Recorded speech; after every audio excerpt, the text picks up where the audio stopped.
Muito bem, estamos de volta e você acompanha agora a análise de gêneros textuais.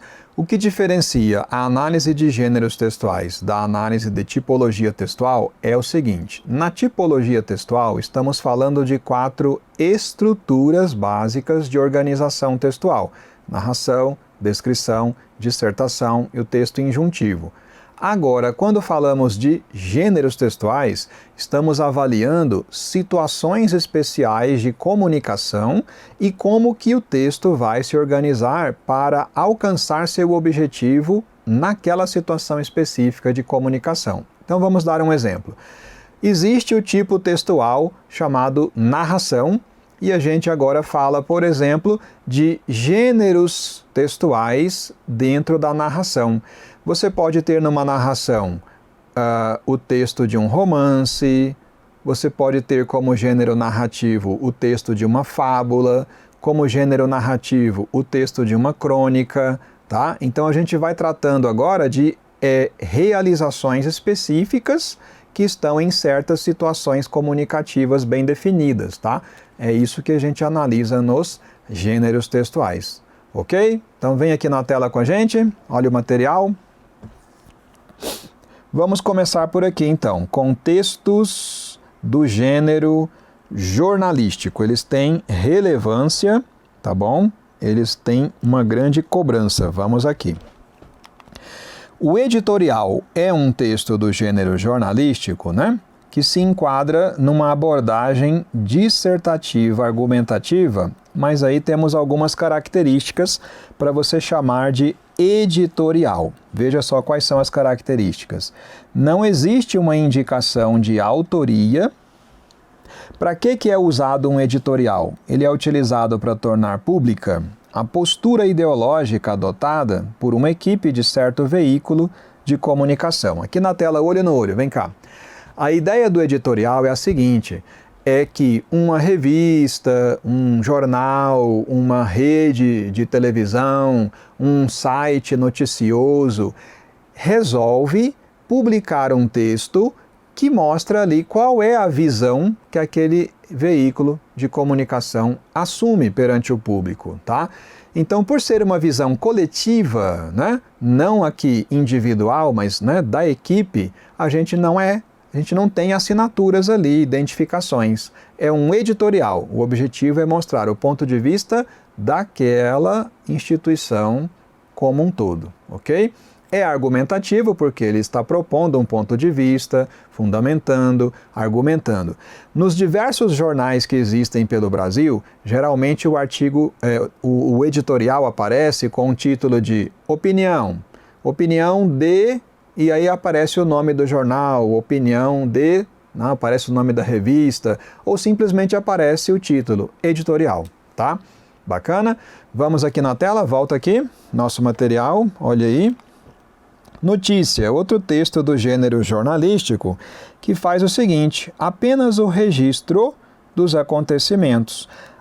Ela é uma narração, a notícia é uma narração, e é uma narração caracterizada por ser objetiva no sentido em que os fatos não têm comentário, não existe análise dos fatos. A notícia é simplesmente o fato cru, sequinho, sem tempero, sem comentário. É só o fato. Aham, muito bem. E é narração, ok?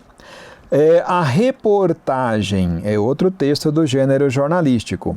O que faz a reportagem? Ela investiga, ela vai além de registrar apenas os fatos. A reportagem vai além da notícia, tá? Ela investiga um assunto a fundo, mostra depoimentos, podem ser depoimentos de pessoas que estiveram envolvidas em certo contexto, podem ser testemunhos de autoridades sobre aquele assunto que está sendo investigado na reportagem, podem ser apresentados dados de pesquisas, né, com fontes fidedignas, geralmente fontes acadêmicas, científicas, e na reportagem pode, não é regra, tá? Não é regra, pode ocorrer postura ideológica do produtor da reportagem, ok? Ah, legal. Resenha, um outro texto do gênero jornalístico, é um resumo crítico, além de resumir, você tem também uma abordagem crítica. Cuidado, pessoal, aqui comigo, olho no olho, vem cá. Cuidado para não olhar para a palavra crítica e pensar que é somente falar mal. Não é isso. A palavra crítica vem do grego krites, que significa reflexão e avaliação. Quando fazemos uma abordagem crítica, não quer dizer somente falar aspectos negativos. Infelizmente, a gente sabe que a palavra crítica caiu hoje numa visão popular, informal, como se fosse crítica só falar aspectos negativos. Mas na origem, quando se fala que um texto é crítico, ele é analítico, reflexivo, apresenta avaliações dos aspectos positivos de um assunto e também dos aspectos negativos de um assunto. Tá? Isso é texto crítico, né? Não quer dizer que só vai falar mal de alguém. Legal? Vamos adiante aqui na tela, vem comigo. Então, resenha é isso, resumo crítico no sentido de avaliação, de comentar o lado positivo, também comentar o lado negativo, tá bom? Mostra as ideias centrais e tece comentários, que podem comparar obras, podem criticar ou elogiar com fundamentação, é tudo fundamentado, justificado, tá? Demonstrado. Aplica-se a resenha em livros, quer dizer, sobre livros, resenhas sobre filmes, resenhas sobre teatro, etc. Este é o tipo textual chamado resenha. Maravilha! Também é um texto comum dentro do gênero jornalístico a crônica, e ela surgiu propriamente dentro do contexto jornalístico. É uma narração curta e é uma narração de um fato trivial do cotidiano, abordado de forma bem humorada. A linguagem é leve, informal, é muito próxima da conversa. O leitor se sente como se o autor dialogasse com ele, né? Uma linguagem acessível e pode conter uma ironia sutil. Aliás, é muito comum que a crônica contenha mesmo uma ironia sutil. Comigo aqui na tela, vem cá. Quando a gente fala aqui, a crônica parte de um fato trivial do cotidiano, cuidado. Esse fato trivial do cotidiano pode ser real, que tenha acontecido mesmo com o autor, ou que tenha acontecido na realidade, pode, tá? Mas pode até mesmo ser algo inventado. A crônica pode partir de um fato que seja possível de acontecer comigo, com você, um fato trivial, aquilo que pode acontecer na rotina de qualquer ser humano normal. Você tropeçar numa pedra já pode dar origem a uma crônica, né? Você subir no ônibus, ele está cheio, pode dar origem a uma crônica, tá? Você encontrar um amigo que você não via e não conhecer esse amigo, pode dar origem a uma crônica. Qualquer acontecimento trivial pode dar origem a uma crônica, tá? Aqui na tela comigo, material. Sempre esse tom bem-humorado, leve, né, como um diálogo informal e acessível, e é muito frequente a ironia na crônica. Artigo de opinião. Artigo de opinião também faz parte do gênero jornalístico, ok, tá? É um texto dissertativo argumentativo com indicação de autoria. Parou? Olha um detalhe interessante aqui. Com indicação de autoria. Lá atrás, lá em cima, o editorial, volta lá em cima comigo. Dissertativo, argumentativo, mas sem indicação de autoria, tá? Aqui embaixo agora, artigo de opinião, vai ter o autor indicado e além disso, olha aí, tem mais para você ver aqui sobre o artigo de opinião. Só pegar nossa canetinha. Ele é utilizado para expressar mesmo a postura ideológica, bem fundamentada e articulada. Geralmente é escrito por autoridades de renome num assunto, ou profundo conhecimento numa área, tá? Em que eles atuam. Isso aqui né? É marcado por juízos de valor. O que é juízo de valor? Opiniões, julgamentos, críticas, tanto, né, no aspecto positivo quanto negativo, com o objetivo de convencer a respeito de pontos de vista. E aqui comigo na tela. O artigo de opinião é uma excelente leitura quando nós queremos adquirir visões diferentes sobre um problema. tá? Os artigos de opinião são muito bem escritos, porque eles não são aqueles textos escritos a toque de caixa, em emergência, de um dia para outro, né, na produção do jornal.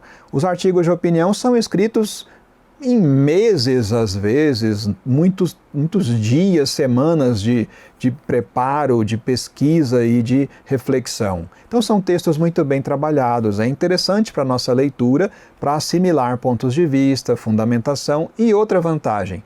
São escritos por pessoas que têm já renome e grande conhecimento na área em que eles atuam, tá? Então é bom você procurar em jornais, em revistas, em sites noticiosos, os artigos de opinião.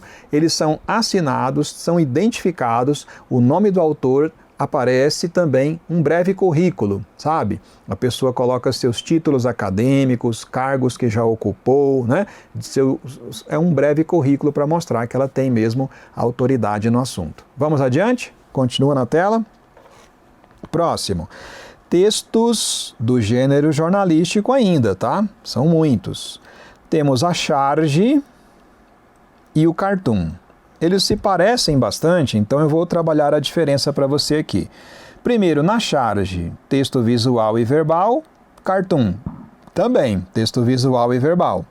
Na charge, registro de situação do momento, cartoon, representação de um contexto que ultrapassa o momento histórico.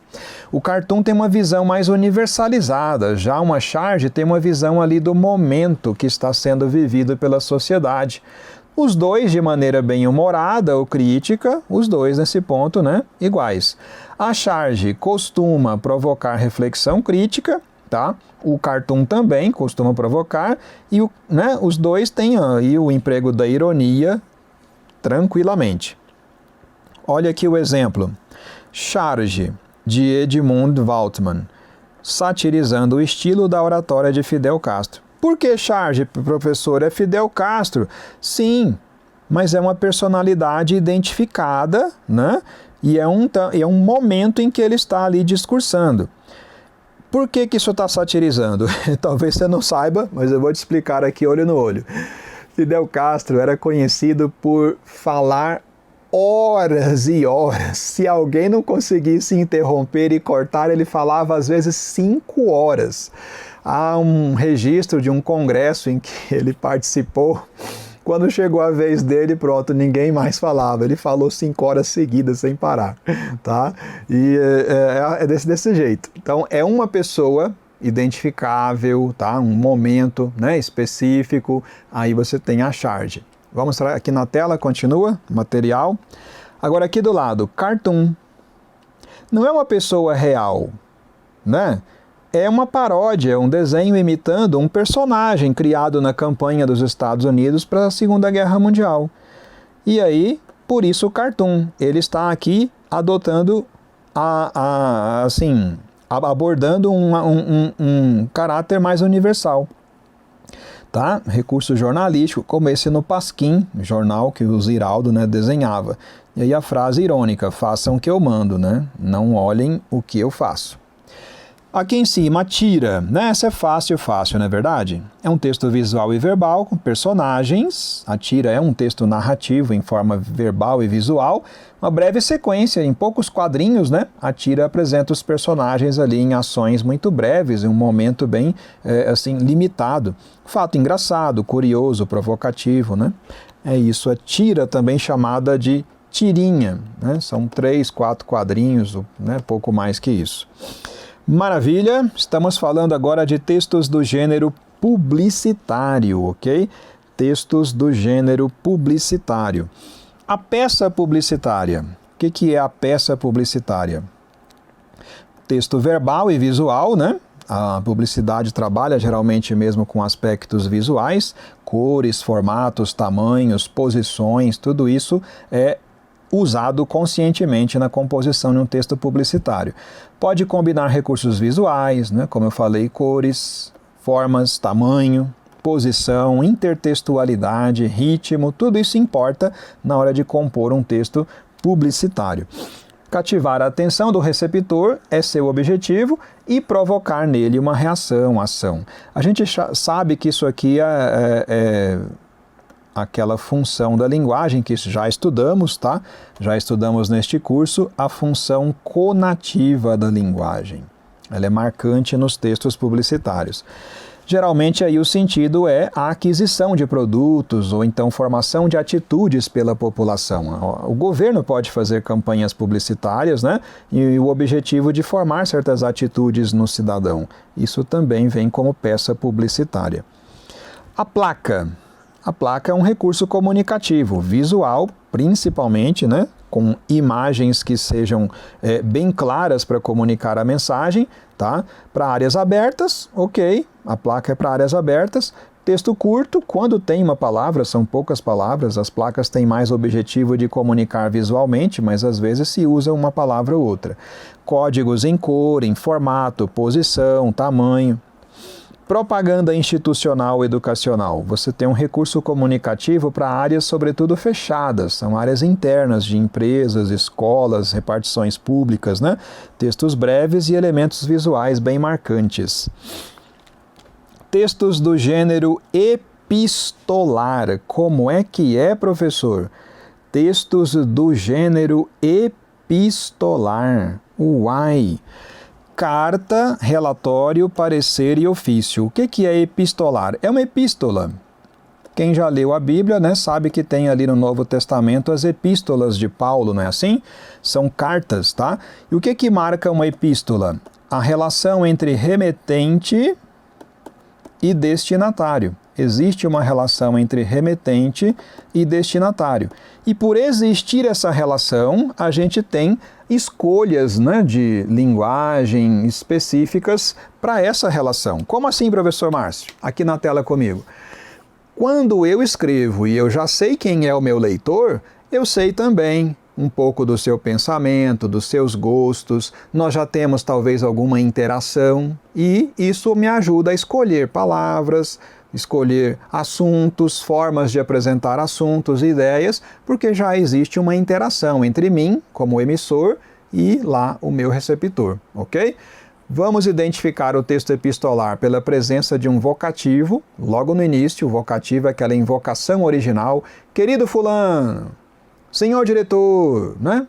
Caros alunos, aquilo é o vocativo, já abriu isso, apareceu o vocativo, eu sei que é o texto epistolar. E outra marca é uma saudação final. Quando vem ao final de um texto epistolar, você percebe uma despedida, tá?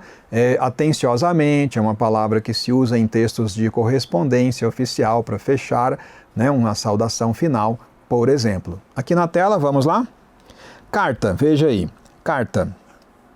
Possui remetente e destinatário, trata de assunto compartilhado entre os dois e o tratamento pode ser formal, pode, ou pode ser amigável, familiar, depende da relação entre remetente e destinatário. Possui vocativo, que é a invocação inicial, saudação final também. Relatório também tem vocativo inicial e também tem saudação final. Agora, o que está no meio dele é que faz diferença, né? Entre a saudação final e o vocativo inicial, eu registro resultados de trabalho realizado em um dado período de tempo. Mensalmente pode ser para apresentar um relatório, semestral, tá? De tempos em tempos. Tem caráter narrativo, porque a gente vai contar o que foi realizado, e descritivo também, porque eu apresento informações, dados sobre o que foi trabalhado. Pode ser apenas expositivo, pode ser só apresentação de dados. Pode ser analítico também, pode-se fazer uma abordagem crítica, tá? Depende como foi solicitado. Parecer, como é que é o parecer? É um posicionamento técnico fundamentado por autoridade especializada no assunto. Então, se eu pensar, por exemplo, no parecer jurídico, né? Ah, sim, então o especialista mesmo no direito vai dar ali o seu parecer, fundamentando tecnicamente a sua posição sobre um certo assunto que foi submetido à sua consulta. Vou falar uma coisa importante aqui comigo na tela. Parecer, pessoal, aqui olho no olho, parecer só pode ser fornecido a pedido, tá? Eu não vou chegar ali e dar meu parecer se ninguém pediu. Alguém solicitou mesmo formalmente, tá? Uma coisa escrita, né? A coisa é formal. E aí eu vou sim agora dar o meu parecer também por escrito, formalmente, tá? Então é solicitado, não é dado gratuitamente. Vamos aqui na tela comigo? Vem cá. Sugere decisões, né? Sim, mas é só sugere, tá? Não vai ser uma coisa tão determinante. Sugere providências, pode ser aprovado ou rejeitado. Alguns pareceres, por exemplo, aqui olho no olho, pareceres de auditores no Tribunal de Conta. Esses pareceres são levados depois a plenário para serem votados, e eles podem ser aprovados ou podem ser rejeitados. No processo legislativo também, você tem parecer sobre um projeto de lei, tá? Esse parecer pode dizer que vamos arquivar o projeto, se a comissão tem o poder terminativo sobre a tramitação do projeto, ou parecer pode ser, então, olha, vamos prosseguir com a votação e análise na próxima comissão, até encaminhar aquele projeto de lei para o plenário, tá? E o parecer, então, é isso, ele vai acompanhando a tramitação, né? Dizendo se aprova, se é o parecer para arquivar o projeto, ou para constituir emendas no projeto também, tá legal? Vamos lá na tela, material continua. Ofício é correspondência oficial entre órgãos públicos, tá? Tem um formato parecido um pouquinho só com a carta, mas a linguagem é estritamente formal no ofício, os tratamentos respeitosos como Vossa Excelência, Senhor, Senhora, clareza nas ideias é imprescindível, tratamento impessoal, uniformidade, objetividade, assuntos apenas do interesse público. Pronto, pronto, pronto. E aqui, pessoal, olho no olho, vem cá. Nós vamos agora aplicar isso em questões de provas, tá? Questões sobre estes diversos gêneros textuais.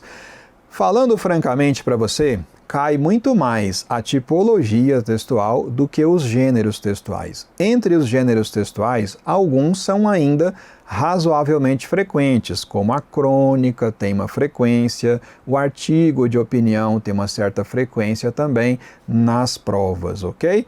Então vamos agora à prática na tela comigo. Olha aí, material. Pronto, vamos à prática. Aqui está. Os gêneros são, assim, muito numerosos, né? A gente não esgota porque as situações comunicativas vão dar origem a gêneros diversificados mesmo, tá? Então aqui essa questão da Banca Sebrasp, CESP e Apex, concurso para analista em processos jurídicos. O texto apresenta predominantemente características de qual gênero textual? Vamos ver as opções? Artigo de opinião, né? Nós já estudamos. Crônica, também já estudamos. Relato pessoal. Relato é uma narração. Relato é uma narração. E quando se trata de relato pessoal, é uma vivência própria do indivíduo. Aquilo foi uma experiência que eu vivenciei, né? É uma vivência do indivíduo, uma vivência da pessoa. A marca que a gente vai ver muito comum no relato pessoal é a primeira pessoa singular, a presença da primeira pessoa singular, tá? Porque se trata mesmo de um relato subjetivo, ok?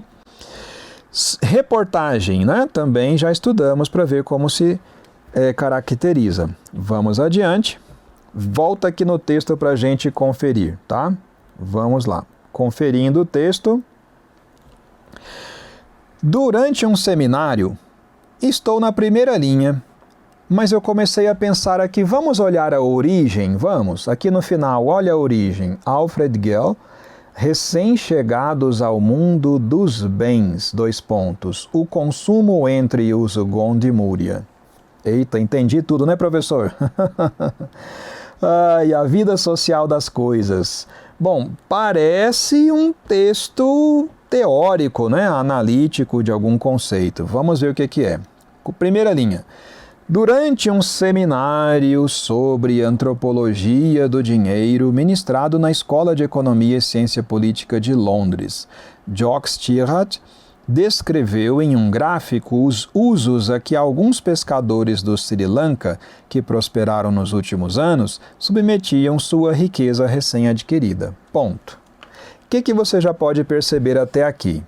Ele fala de um seminário, que durante esse seminário, sobre o que era o seminário, sobre antropologia do dinheiro, onde foi ministrado, né? Escola de Economia e Ciência Política de Londres, e o estudioso que estava ministrando. Ele descreveu em um gráfico os usos que alguns pescadores tinham aqui da sua riqueza recém-adquirida. Parece um texto sobre o que ele já anunciou aqui. O uso do dinheiro, o uso da riqueza. Vamos ver. A renda desses pescadores, antes muito baixa, deu um grande salto desde que o gelo se tornou disponível, o que possibilitou que seus peixes alcançassem em boas condições os mercados distantes da costa, onde atingiram preços altos. Primeiro o texto está informando como que foi que eles conseguiram acumular riqueza, né? Eles tiveram aí a felicidade de ter gelo à disposição e isso conservou os peixes para eles conseguirem fazer que os peixes alcançassem aí os mercados distantes, né, e preços melhores. No entanto, as aldeias de pescadores ainda permanecem isoladas e à época do estudo não tinham eletricidade, estradas nem água encanada. O que a gente, né, imagina de riqueza é algo assim, né, com estrutura. Apesar desses desincentivos aparentes, os pescadores mais ricos gastavam os excedentes de seus lucros na compra de aparelhos de televisão inutilizáveis, na construção de garagens em casas a que automóveis sequer tinham acesso e na instalação de caixas d'água jamais abastecidas. Olha que coisa, né? De acordo com Stirrat, isso tudo ocorre por uma imitação entusiasmada da alta classe média das zonas urbanas do Sri Lanka. Olha aí, né? Ele então destacou uma situação, analisou e apresentou aqui uma explicação, né? A explicação é que era a imitação de uma classe média alta nas zonas urbanas do Sri Lanka. É fácil rir de despesas tão grosseiramente excêntricas, cuja aparente falta de propósito utilitário dá a impressão de que, por comparação, pelo menos parte de nosso próprio consumo tem um caráter racional. Você percebeu a visão crítica dele? Você riu? Ele disse, é fácil rir de despesas tão grosseiramente excêntricas, cuja aparente falta de propósito utilitário dá a impressão de que, por comparação, pelo menos parte de nosso próprio consumo tem um caráter racional. Você percebeu a visão crítica que ele está passando sobre o consumo, que nem sempre tem caráter racional. Como os objetos adquiridos por esses pescadores parecem não ter função em seu meio, não conseguimos entender por que eles deveriam desejá-los. Por outro lado, se eles colecionassem peças antigas de porcelana chinesa e as enterrassem, como fazem os ibãs, seriam considerados sensatos, se não encantados, tal como os temas antropológicos normais. Não pretendo, você percebeu a marca do eu aqui? Não pretendo negar as explicações óbvias para esse tipo de comportamento, ou seja, busca de status, competição entre vizinhos e assim por diante. Mas penso, olha a marca do eu penso que também dever-se-ia reconhecer a presença de uma certa vitalidade cultural nessas atrevidas incursões a campos ainda não inexplorados do consumo. 2 pontos. A habilidade de transcender o aspecto meramente utilitário dos bens de consumo, de modo que se tornem mais parecidos com obras de arte, carregados de expressão pessoal.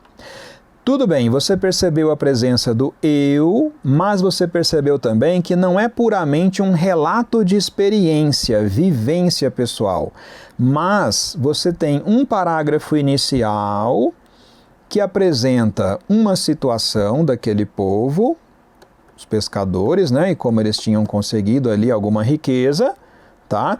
E como eles usaram essa riqueza, não é isso? A situação inicial. E aí vem o segundo parágrafo com uma análise crítica dessa situação, tá?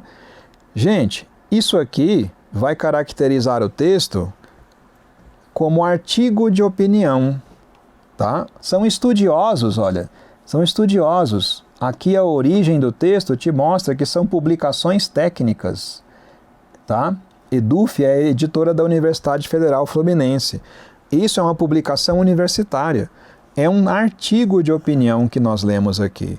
Não é reportagem. A reportagem é um texto jornalístico. Você viu que o texto não foi retirado de jornal, ele foi retirado de uma publicação da Universidade Federal Fluminense. Credo, professor, então ajuda a gente a olhar até... Sim, ajuda, olha só. É da editora da Universidade Federal, tá? É um texto técnico, é um texto universitário, um texto acadêmico. Né? Não jornalístico. Crônica passou longe. Ah, mas tem o eu. Só que não é puramente a narração, a vivência. É uma análise crítica daquela experiência dos pescadores, tá? Artigo de opinião. Esta é a resposta. Letra A. Maravilha? Aqui comigo, olho no olho? Muito bem.